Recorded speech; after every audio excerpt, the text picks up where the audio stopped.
ಕೀನ್ಯಾದ ದಟ್ಟವಾದ ಹಸಿರಿನ ಹುಲ್ಗಾವಲು ಚೀತಾದಂಥ ಪ್ರಾಣಿಗಳಿಗೆ ಬೇಟೆಯಾಡೋಕ್ಕೆ ಒಳ್ಳೆಯ ಜಾಗ.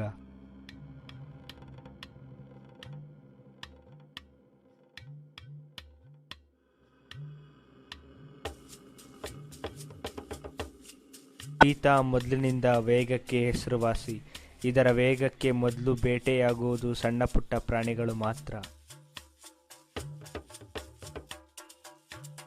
ಏಕೆಂದರೆ ಸಿಂಹದ ಶಕ್ತಿ, ತೂಕ, ಓಡೋ ವೇಗಕ್ಕೆ ದೊಡ್ಡ ದೊಡ್ಡ ಪ್ರಾಣಿಗಳನ್ನೇ ಬೇಟೆಯಾಡುತ್ತೆ.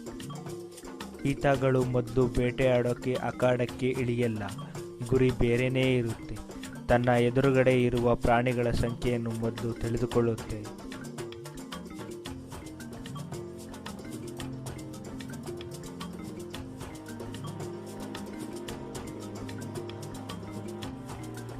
ಮೊದಲು 2 ಚೀತಾಗಳು ಇರುತ್ತಿತ್ತು.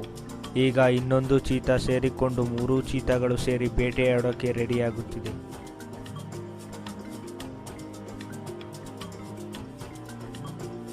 ಬೇಟೆಯಾಡೋಕ್ಕೆ ಚೀತಾಗಳು ಜಾಗ, ಬೇಟೆಯ ಶೈಲಿ ಬದಲಿಸಿಕೊಂಡಂಗೆ ಕಾಣಿಸುತ್ತೆ. 3 ಚೀತಾಗಳು ಜೊತೆಯಾಗಿ ದೊಡ್ಡ ಬೇಟೆಯನ್ನೇ ಮಾಡುತ್ತದೆ.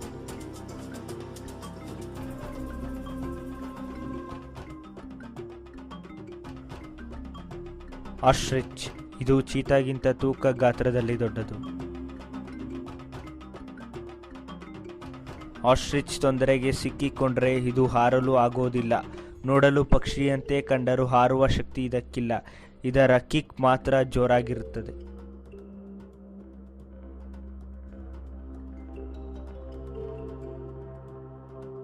ಒಂದು ಆಸ್ಟ್ರಿಚ್ಗೆ ಗಾಯವಾದಂತೆ ಕಾಣುತ್ತೆ. ಚೀತಾಗಳು ಯಾವುದೇ ರೀತಿಯ ಹೈ ರಿಸ್ಕ್ಗಳನ್ನು ತೆಗೆದುಕೊಳ್ಳುವುದಿಲ್ಲ.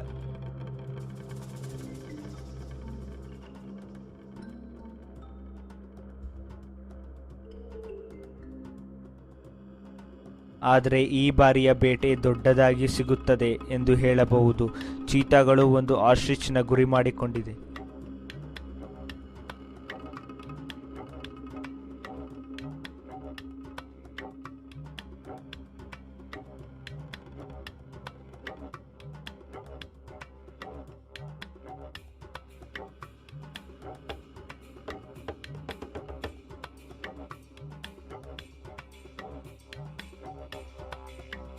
ಹಠಾತ್ ದಾಳಿ ಶುರು ಮಾಡಿದ ಚೀತಾಗಳು ಒಂದನ್ನು ಗುರಿ ಮಾಡಿ ದಾಳಿ ಮಾಡಿತ್ತು.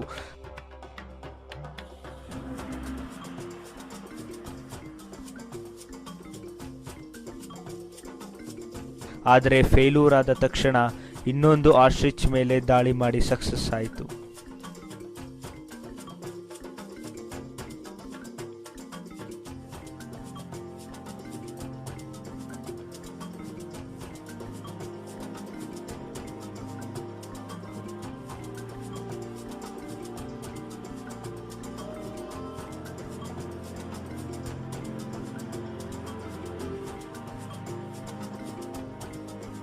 ಸಕ್ಸಸ್ ಆಗಿ ಅಟ್ಯಾಕ್ ಮಾಡಿದ ಚೀತಾಗಳು ಆಸ್ಟ್ರಿಚ್ನ ಕೆಡ್ಡಕ್ಕೆ ಬೀಳಿಸಿಕೊಂಡಿತು.